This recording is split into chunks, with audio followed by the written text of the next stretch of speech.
Ndio unaona wewe wanazuoni wakatafsiri nia ya mtu kufunga saum ni kuamka daku.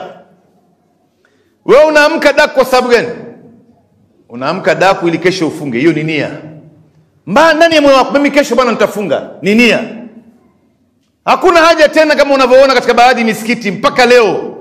Kuna baadhi ya misikiti watu wananuizwa msikitini.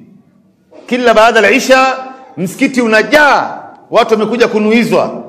Imam akishatoa salamu ya salati al-Isha, imma ni muadhin au ni shekhe ama ni imam, anachukua spika kama hii.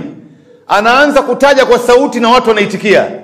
Nawaitu, watu wanaitikia nawaitu sauma ghadin an adai min yawmi shahri ramadanan imanan wa ihtisaban liwajhi Allahi al-karim al-Fatiha.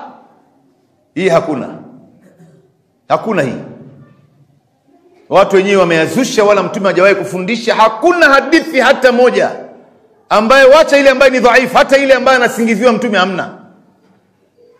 Kwa hivyo nia ndio kitu cha msingi wa kwanza katika mambo ya nguzo ya saumu.